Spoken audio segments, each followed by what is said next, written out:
Hello, guys. Thank you so much for joining this episode of the Enneagram and Marriage, where we're talking today about the Enneagram and moms with Beth McCord. So excited that you are here to tune in for this special episode because the Enneagram for Moms is coming out as a book tomorrow. So thankful that we could time the episode up, and you actually have time if you're listening live to grab some pre bonuses too. So that's in the show notes. But it is such a cool idea to bring Enneagram into parenting. And I am so glad that we can delve in today and talk about exactly what we can use the Enneagram for in terms of parenting our kids, future kids. And also, what I extra love talking about and seeing in Beth's book is that she talks as well about the childhood messaging that we got and how that has affected our developmental story when we're parenting. So she shares some vulnerable stories. I'm absolutely heartstrings tugged here when I'm hearing them because I'm like, oh, I just made that mistake today. So hopefully you're feeling the realness and authenticity that we're doing the work with you, still learning. I have my dance mom coat on today, want to be on best behavior, but also know that we rub up against some of our roles sometimes. So we are doing our best to learn and grow together. And like I said, make sure you grab everything Beth has in the show notes for you too, as we talk about how to keep you in such healthy long-term relationship with your kids. Beth has adult kids now, guys. It goes by fast. Mine are still at home, but they're off all the time at camps and just doing their own thing. And it's different now. And some of you have littles and you don't see that yet, but you will. Or some of you are like, girl, I'm past you. But we really hope that wherever you are, whoever you are, even if you don't have kids yet, but you're just like, I don't know, I'm a nurturer, I'm an auntie, I'm somebody who loves children. Stay, be with us, learn. This episode is for you. And I'm so grateful you're here with us. And we're back from our New York trip successfully. So I'm so glad to just have had some refreshment and now get to step in with intention, not just to work in marriage rhythms, but also to being the best moms and parents we could be too. So let's talk to Beth about doing this. And as those of you who don't know Beth, you probably do. She's going to give a little intro as well. But Beth is a huge name in the Enneagram world. And so we're grateful that she's putting out a book to bless us all. Beth, thank you so much for joining us again on the Enneagram and Marriage Pod. Yeah, thank you for having me. I'm so thrilled to be back. Ah, yay. Well, we are so excited for your book coming out. And I am so personally excited to talk about parenting with you today. Tell our audience about yourself. Yeah, so like you said, I'm Beth McCord. I live just outside of Nashville, Tennessee with my husband. We've been married 29 years Amazing. and we have two adult children now. Nate is almost 26 and Libby is almost 24. And Libby just had our first grandson 4 months ago, and I am loving it. Loving it. Oh my goodness. That is awesome. Congratulations, grandson. Yeah. Yes, grandson. Yes. Uh-huh. Wow, what's his name? His name is Augustin, though they're going to call him August, and Oh my, I call him Augie. oh So, my gosh. Like all of a sudden, all these literary references, I'm just like, yeah. whoa, Augustine. And then August, I'm thinking Taylor Swift song. But then I'm like, Yeah, Augie reminds me of the book Wonder. Like you guys have so much fun. And maybe that's nothing to do with the name, but I just love it. it's just fun. It's just a lot of fun. And he is super easy. I was like, wait, is this like actually possible? So it's been super fun to just enjoy him. And yeah, people always said, "Oh, being a grandparent's amazing," and and we'll get into this with the book. Parenting was hard. So Yeah. when people said, grandparenting is amazing, I mean, I kind of got it, but you don't really get it until you're there, and it's like, oh, this is what they mean. So Oh, I am really enjoying it. Especially, as this book for Enneagram for Moms comes out, just it's like a whole new season. And mm, one thing about the book, I think a lot of people think that the book was written for young moms. And I'm like, no, it was written for all moms because mm. us understanding ourselves at any and every stage is so important because Yes. it's about relationships with ourselves and others. That includes our young kids all the way to our adult children. Mm. And I am still using a lot of these ideas and principles with my adult kids as well. And the Enneagram is so powerful, especially if not more so when they're adults. And you can have those really deep, meaningful conversations. So, yes, so we're in that stage of life and enjoying it. Wow. And thank you for reminding all of us that even those of us whose parents are or kids are becoming adults themselves or parents themselves, that Yeah. you're inviting everyone to lean in because the job is never really done. They continue Mhm. to need support, even at the smallest levels. And I think of that for those people whose parents are just in their life a little bit. It's like it's still helpful to have. So even if that's you guys in the audience where you're not able to be connected all the time or you feel like there's some estrangement, I'm happy you're thinking of all of us in this. Mhm. And I think everybody here knows you well, but for those who don't, just because there might be a few, tell everybody a little bit about yourself in terms of your wide ministry with Enneagram. Yeah, so I started Your Enneagram Coach back in 2016, and that was right before the tsunami wave of interest in the Enneagram when the Road Back to You came out. And so I just kind of rode that wave, and we were able to, and still train over 2,500 coaches in 30 plus countries. I have written, this is the 12th book on the Enneagram. And we've had over 3 million people take our free assessment. And so, with that, we get to help them learn more about themselves and the Enneagram. And anyway, so it's just this ripple effect that I've absolutely enjoyed and I'm thrilled to be a part of. So, that's just a little bit, about us at Your Enneagram Coach. Oh my gosh, that's amazing. That is such a wide span. And I really hope people will keep using Enneagram, keep learning with us. And now you're taking on an iteration that is largely untapped, I think, that I is think so. so essential for people to get to learn about. I know people have a lot of fears around this area, and yet there's welcoming spaces, like you said, to say, hey, even if they're grown already, because you wanted to wait on assessment when they were littler, of course, you get to now learn about them and yourself as a parent. It sounds like you don't just speak about parenting, but also yourself as a person. Is that Yeah. right? Absolutely, yeah, because the main focus of this book is really to focus on the mom and her own developmental story, Mm, because we can only be, incredible moms and parents, when we have done our own work, when we understand ourselves and we've learned how to self-regulate in yeah. the midst of challenging, overwhelming, exhausting times, which is pretty much all of motherhood, right? Yes. Um, Yes. and we'll all get pushed beyond what we think is our brink, Mhm. but for all the 9 types, it's going to look different and for different reasons. And so, what's more important is that we understand that we know how to self regulate and then re enter into that relationship with our kids. Again, doesn't matter the age of them, re enter in that relationship with a non-anxious connected presence. And that can be for any type of kid, so whether they're a 1 all the way to a 9, Mhm. they need us to be attuned to them, to hear them, to provide safety and trust. And we can only do that as far as we can actually be in a non-anxious relationship with them Mhm. and fully present and connected with them.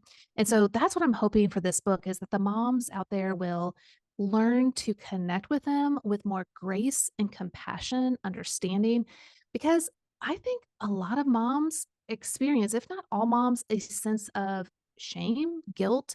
The Mhm. constant theme I hear from moms is the internal message, I'm just not enough. Yeah. And Mm. my message is you were created to be your type for your kiddos. If you were supposed to be some other type, you would have been created that way. And so you are enough. We want you to embrace who you are because the gifts of each type are phenomenal. And Mm. so embrace the gift of who you are, Yeah. become a healthier version of that type so Yeah. that not only you get to enjoy it, but others are going to enjoy and reap the blessings of who you are. So we don't want moms to become something they're not, but Mhm. to relish in the gifts that they can give their kids. Yes. Oh, thank you for that reminder that we can each find our own self regulation and then do that better with grace and compassion. But that even if we're just stuck in our type some days, every day, we're also supposed to be there and that we're also made for these particular children, Mm, intertwined with these particular children, whether they were birthed or adopted. That's comforting. That's really yes. beautiful. And why do you think that the Enneagram in particular really is a great tool for this? Obviously, I like it a lot, but I'm just curious, like, why do you feel like this is such a good tool for moms to Mhm. use and for parents? Yeah, I see the Enneagram as like a foundational piece to pretty much anything. So you could talk about parenting, marriage, you could talk about the workplace, friendship. I mean, whatever you want to, whatever path you want to head down, Yeah. if you use that as a foundation, Yeah. what it's going to do is it's going to put you into the right trajectory for Yes. that person. Yes. Because why they get triggered, why they have joy, why they want to be involved in a relationship or avoid it, Yeah. their defensive mechanisms, all of it's coming out of their core motivations for their Enneagram type, their perspective. Mhm. And so if you're able to help that parent to understand the foundation, the why behind everything, which is their Enneagram type perspective, they are able to then focus in and customize their own path, if you will, Yeah. that fits them. Because so often we're hearing many voices, good voices. It could be authors, speakers, influencers, Yeah. institutions that are teaching us good information. But often it's a one size fits all. And we're not a one size fits all, especially, I mean, whether it's moms or anything. Yeah. And so, what if we could customize each topic to fit you better so that you don't spiral into that shame or that guilt? Oh, I should be like them or I should be like that. And in Yeah. fact, Mm. one of the first stories in the book is me being a mom, and we lived on a seminary campus in an apartment. And so all of us moms would go out to the playground Mm. and, have fun and bring our kiddos. But so Sweet. often I found my heart looking at other moms and envying Yeah. the best of who they are. Of course, we all show up with the best of who we are, right? Or Yeah. at least we're trying. And I Yeah. was like, oh, that mom is so strong and assertive. And then, oh, but that mom over there, she's creative Yeah. and like deep and authentic and connect with her kids on a really emotional level. Oh, but that mom over there, she's super fun and creative and Yeah. always positive. And so I would see all these moms, and in my world, I knew my weaknesses, right? And so I'm seeing the best of these people and the worst of me. And I go home, I tell my husband, and I was like, I Mm. just I just don't feel like I'm a good mom. Like I wish I had this or I wish I had that. And he's like, Beth, you're literally taking the best of all these women and making one big super woman, one big super mom that Yeah. doesn't exist. Yeah. And you are comparing yourself to this non-existent woman. And he said, plus Mhm. you don't know what they're struggling with behind their closed doors. They're showing up to the playground and, giving the best of who they are, but they Yeah. might be really struggling behind closed doors like you are. And I was like, huh, Yeah. right. And Mm. so that helped me to understand not only what I was doing is creating this non reality figure in my mind that Yeah. I could attain all of these amazing aspects, but that's also what I think we do when we're looking at social media or we're getting different parenting books or marriage books, whatever it is. And we kind of listen to all of these great ideas and think that we can create this super version of ourselves. Mhm. Mhm. Now, it's not to say don't try or only do what your type, has Yeah. to offer. No, we use all 9 types to varying degrees. But what I want to point out is that so often we get into shame and guilt cycles. We judge ourselves, we criticize ourselves. And I Mm. want to open up a whole new conversation. Like you were created beautifully. God didn't make a mistake. So Mhm. if he didn't make a mistake, how can we look at you for who you are, that you are enough? Yes, we all need to grow, Yeah. but who are you going to be to give to your children some really incredible qualities that only you could give? And let's lean into that space instead of trying to become all the best of the 9 types. Mm. What about you? And so I think that that is an important conversation to start with that foundation of the Enneagram because the Enneagram is going to tailor whatever the conversation is to you. Mm. That's so helpful because it aligns you with your own authentic creation. And it allows you to, like you said, become expansive, to grow into the best of the other types. But it also really honors you being yourself and how that's your superpower instead of this ultimate superhero with every gift. You're just like, reminding us of that. And I love that I'm drinking that in today. Especially when I think of how our developmental stories get in the way of that sometimes. Have you encountered that with clients or in your own story where you feel like developmentally your own baggage from just generation after generation can make Yes. you feel less than? Like Oh, it's also the absolutely. voices out here and then the inner voices as well. Absolutely. I mean, like, for example, my mom is a type 6 and she's an amazing woman. Yeah. I'm not a type 6, and so there are some things that she does naturally that are really good, and she Mhm. did try to impart to me, sometimes in a good way and sometimes, like, this is the way to be, and Mhm. so I would try to be that way, thinking, "Well, that's what motherhood is about." Mhm. Um, Mhm. and it was great to try to emulate some of those good qualities, like being dutiful and responsible, being faithful to my kids. There's some aspects that I really just admired about my mom. Yeah. Um, but I'm also not a 6. So, in her world, thinking through all the things that could happen and preparing for everything, Yeah. that on one side, that is helpful for me as a 9 to kind of not always think of everything as rosy and positive, that there are things that could happen that aren't Mhm. good or positive, and I need to Yeah. prepare for that for me and my kids. Mhm. But it can also be exhausting to me as a 9 to do that to the level a 6 does. And Yes. so I have needed to understand that, yes, there are aspects of my mom that I can glean from, but I don't have to be my mom or my dad. My dad is a 7. He's ultra positive, and he kind of only wanted to talk or engage with positive, conversations. Well, life is hard. Yeah. And so I want to make sure that when I emulate my dad, that it's not just about the positive, though that's a great quality to bear, that Mhm. there are times that I'm going to need to sit in the hard moments with myself and with my kids and Mhm. to acknowledge that and to attune to that. And so I think as, our own developmental story, looking at our parents or whoever raised us, what was the good they were imparting to us that we can take and learn from and grow from? But also, what do we need to let go of that we thought, I have to be that in order to be a good parent?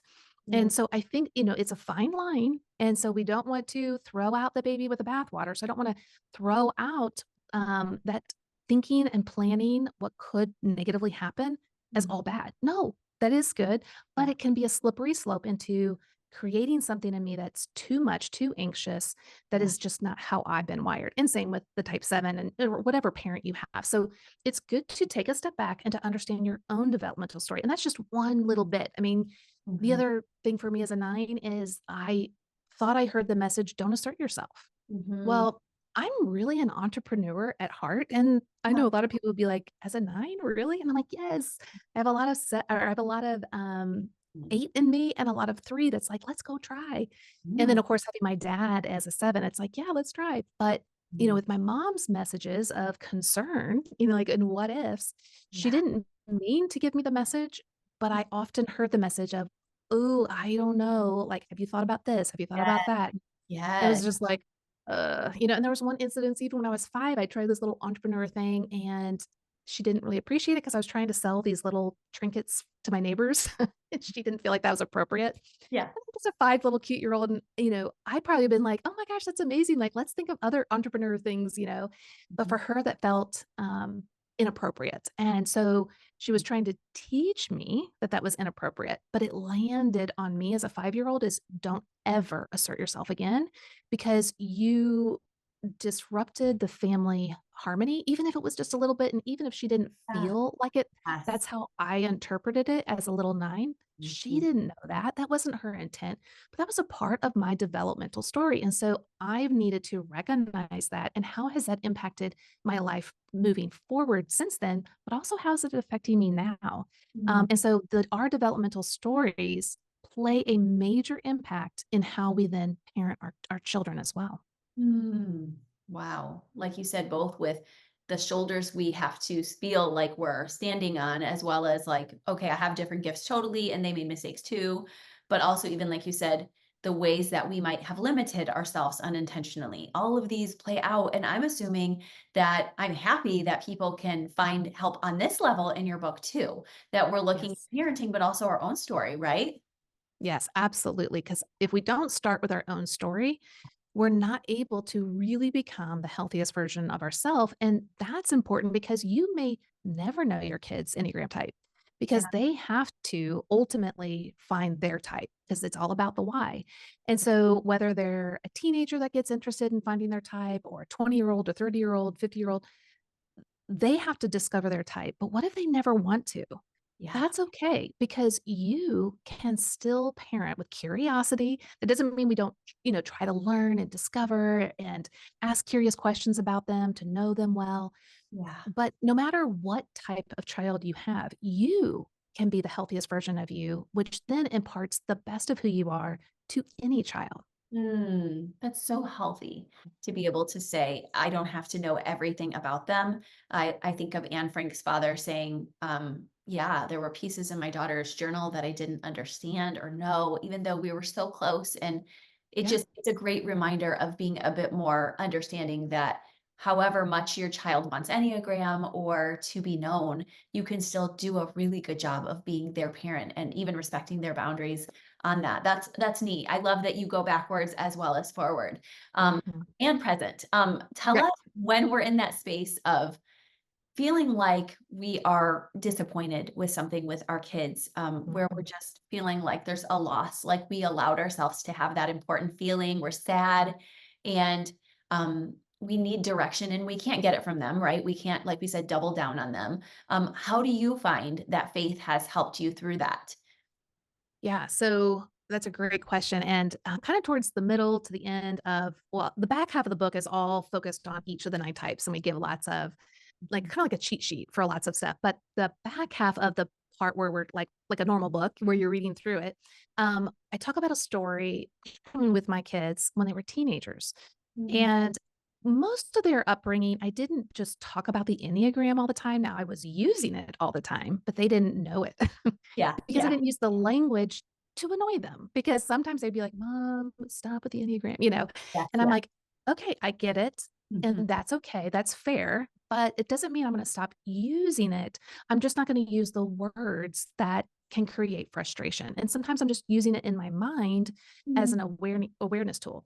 But Yeah. then there were certain stages where I would talk to them about the Enneagram and especially help them to understand me Mhm. in my path of understanding myself and growth. And so I would share those in age appropriate ways of who I was and what I would struggle with. And so they could get to know me as a separate person, a separate being that sees the world from my own lens, so that they could start a journey on their own path. But you aren't mom, you're your own self.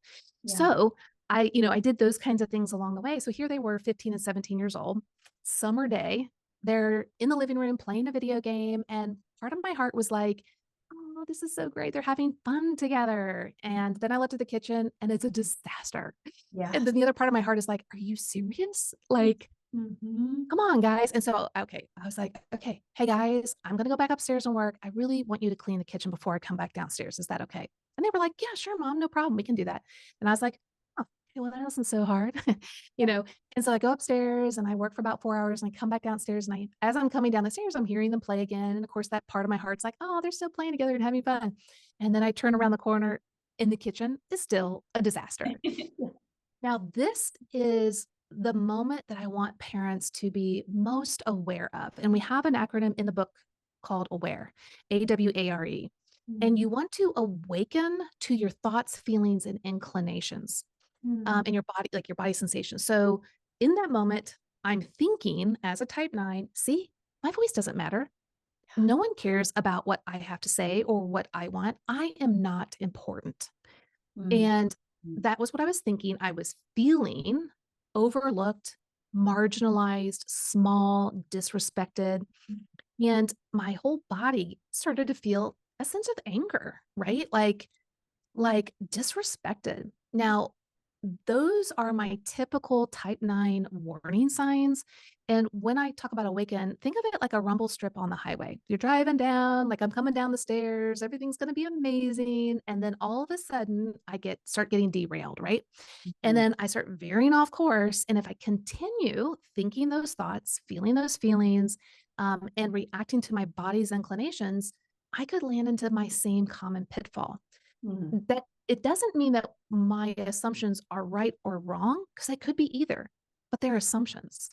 And Mhm. so in that moment, I knew those are my typical telltale signs that something is going on inside me that may not be true. Mm. So that's where we welcome, that's the W, welcome what you're experiencing without shame, condemnation, and judgment towards yourself. That's good. That's hard. That's so crucial because if we start to shame and criticize ourselves, which we're so easy to do, we literally are taking that wheel and we just go right into that ditch, right? It's just like, Yes. "Vroom," and we go right past any rumble strip and there we are. And then we throw up our hands like, oh, why am I here again? Where this is the opportunity in our faith to trust that God's got us. God's got them. God's got the situation. I can welcome this as it is and do it in a different way. Yeah. And that's where the next A is ask. Mm, So you want to ask and seek truth. mm, So in that moment, I knew I was hitting my rumble strip because all of those things were firing yeah. and they feel absolutely true and real. In Yes. my world, it was true that they disrespect me, that they don't love me, that they don't care about what I have to say. Yeah. But then I was like, okay, let me try something different and new with them. Let me ask curious questions and seek from them what their perspective was. Mm, So I turned the corner, and I try to compose myself yeah. and say, hey guys, I asked you to clean the kitchen and it's definitely not what's going on. Can you explain to me? Yes. And they were like kind of deer in headlights, like, "Oh my gosh, I am so sorry. Yes, we totally like just got swept up like teenagers Yeah. playing video games. We did not mean that, mom." And then this is where it got really creepy but amazing all at the same time Mhm. is that they go, "Mom, I can totally see that you probably are feeling that you don't matter. Your voice doesn't matter. We don't listen. We don't care. We don't love you. But Mm, that is not the truth. We are sorry. We can totally see how that probably impacts you. We're oh, gonna clean up the kitchen right now." And I was just like, oh, "What's happening?" oh, And I felt so seen and understood in that moment. Now, hey, side note, every conversation wasn't like this. This is just like that one sweet spot that when we do our own work, mm, when we are learning to self-regulate and walk with our kids in the process, age appropriately, and kind of help them understand how we're learning, how mm, we're growing, they will also emulate that somewhere, somehow down the road. And this was just one of those moments I'm like, wow, they're catching on. So wow. they became aware, they owned, I was able to receive this truth. Mm, Now, maybe we had guests coming that night and I would maybe need to discipline them, but in this situation, it was like they're fully owning and yeah. acknowledging and repairing with me. And so we were able to move forward.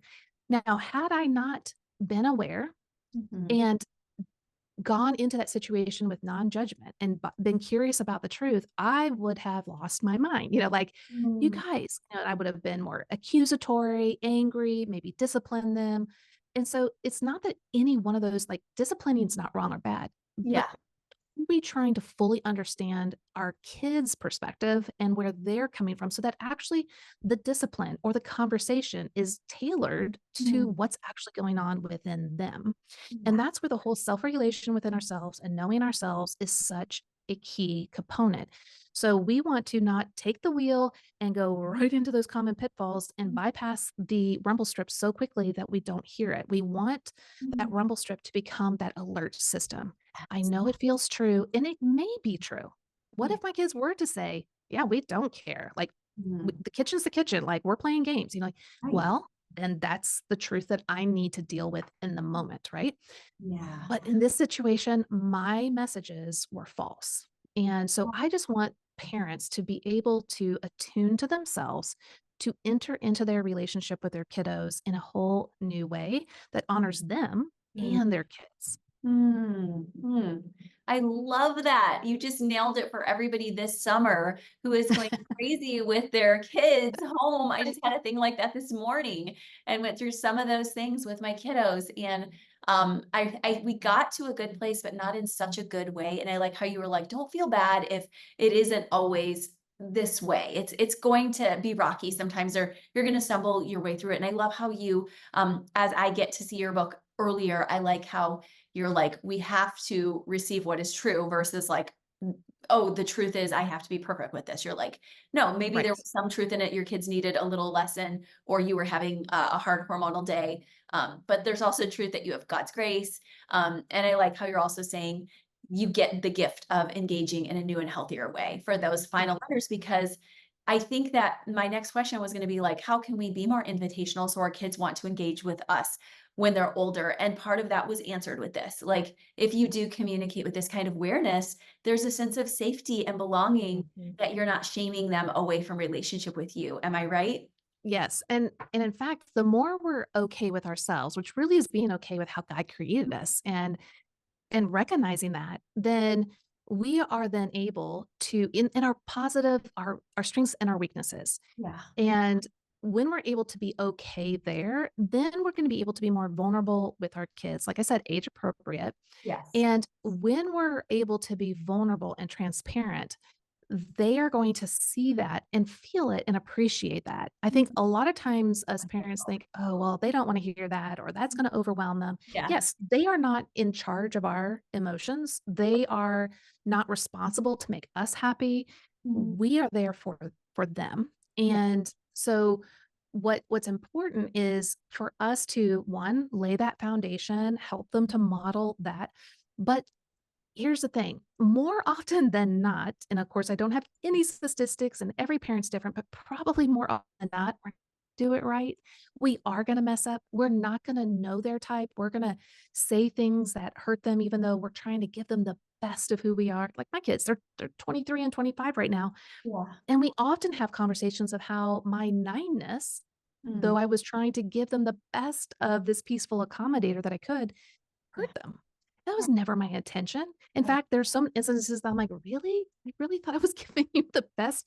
But from their perspective, I'm like, "Oh, that makes sense, how that could have hurt you, or that was too much, or whatever it is." And so Yes. the Yes. I would say the more important thing, and this is also in the book, is how to repair well with your kids. Now, Mm. there's a lot of times that I didn't mean to hurt or harm them, but Yes. I can still own that experience that they've had and then try to repair. But then there are times that I have walked into that kitchen and wanted to explode and get angry or frustrated, Right. or I didn't care what the truth was, Yeah. or where their perspective was, and I'm just gonna plow a path over them. Right.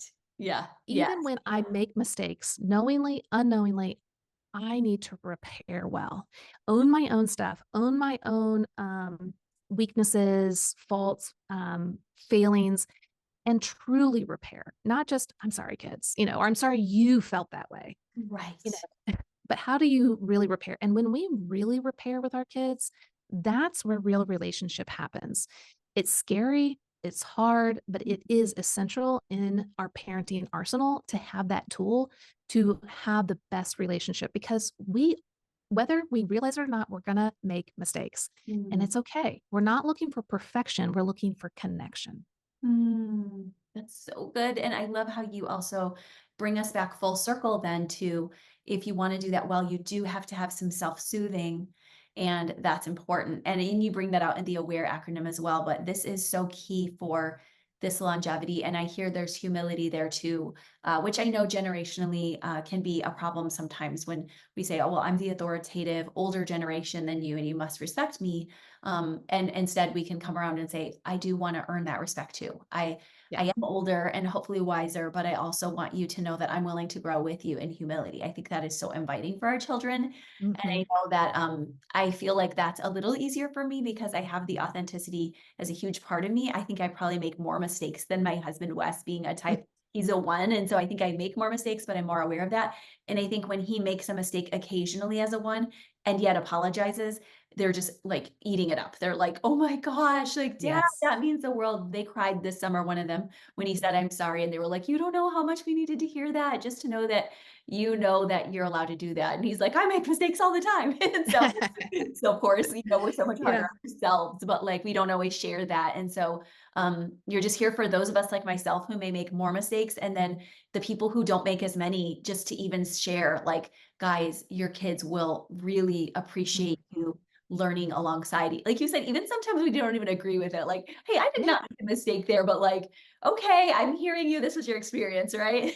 Yes. Yeah, and, like, that's your perspective, and I hear that, Yeah. and, you know, and it's perfectly fine to say, "Hey, from my perspective, I did that, or I said that because Yeah. this is what I was trying to do, Yeah. but I hear your perspective. I hear it landed on you in a different way." Like my mom, when she was like, told me that it was inappropriate to go sell these little trinkets, for 5 cents back in the '80s. Yeah. Yeah. Really, was that really a big deal? No, and I bet you if I were to tell her, that really kept me from wanting to start things, without making sure that it was okay, she would be crushed, like, "Oh, that's not at all what I intended to Right. communicate to you, Right. and I want you to assert yourself. I want you to get out there." I'm sure she would say that, Yeah. but that was not what her intention was, Right. to Oh communicate my what she felt God. was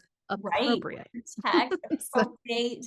Yes, culturally compliant. I mean, all these things that she meant so well to teach you about your culture, yes, yes. preparing you for disappointment. And I'm extra giggling because I do that. I have a very strong six wing. And so I've done that so many times to my kids that I can see Stuart Smalley's mother, or maybe perhaps if I'm being a little more generous, still not very generous, but like the Pride and Prejudice mom, Mrs. Bennett, Yes. like extraordinarily six mom people in culture. And they're like, well, particularly Stuart, mom, stop smiling, mom. She's like, I don't want to disappoint you, but I just want to let you know you might be disappointed. And it's like, I'll do that. I'm like, oh my gosh, like, I am sorry. I am so Stuart Smalley's mom right now. I'm going to come back around and just encourage you. Let God have it. And I think you're encouraging us as we end too, that is where faith comes in, is attuning with yourself, allowing God to have your kids and not feel like you have to mitigate for every possible deviation, Yeah. just allowing God to do some of this work with you, right? Yeah, absolutely, and hey, it's messy, and when you see my cover of my book, if those, end up getting it, it's a lot of paintbrushes, all there's 9 Mhm. paintbrushes with 9 paint splatters kind of in front of it, and Mhm. it's just really representing several things. One, that we each have our own perspective, Mhm. and when we're together as a family, it mixes a lot, and it can get confusing, and it can get messy, but it's Yeah. also beautiful, Yeah. and it's part of the unfolding story that God has for us, and He knows exactly where we're gonna be, how we're gonna do things, and He's always there to help us Yeah. and our family. So, whatever colors your family has, meaning Enneagram types, it's the right Enneagram types that need to be there, and He understands, and He's the one that can help all those relationships grow together. And so, there's a lot of joy to be had and blessings. It's, I think, seeing it in a new and a fresh way, and that's what I hope that people are gonna gain from this book. Me too. I'm so happy to get to share it with you. This is very cool that you, for starters, just took such deep time to process through this material. But secondly, that now people can glean from it and have a forever changed legacy. So tell us about the time it comes out, and we're Yeah. shooting this right around then, but just let everybody know and where they can grab it. Yeah, so it comes out July 9th, which is kinda fun. It's my daughter's birthday, so that's kind of fun, and she's a new mom, so it's like, "Here, no, here's your gift." Yeah, yeah. So July 9th, and it in where any books are sold. So find your favorite retailer, support them. And you can also go to enneagramformoms.com, and we have 10 different retailers there. So again, you can kind of pick your favorite place. And if you pre-order before July 9th, um, then we have lots of really fun, like, extra bonuses that I would love for people to have. That will just be a little extra, kind of like tools in your tool belt. So, yeah, we're really excited for people just to jump into Enneagram for Moms. Oh my gosh. Yay. Thank you so much for sharing this, Beth. We so appreciate it. It will be so Yeah. refreshing to us. Oh, well, thank you for letting me share it with others. Of course. Hey, thank you so much for hanging with us today. I'm so glad we could have a heartfelt, very healthy conversation around how we can grow as individuals so that we can be better parents. And so don't forget your self care and regulation and self soothing so that you can walk alongside your children with such a different temperament, with the gentle and humble style, but also that strong grit that they need and tenacity. But yeah, you need your refreshment to do that. So I'm grateful you're here. Make sure you grab Beth's book from the show notes. You have a day to get that bonus. But even if you're coming afterwards, there's so many goodies for you inside of the book. And I'm grateful for you here today with us. Make sure you follow Beth on all of her social media platforms, and we'll talk to you soon. Bye bye.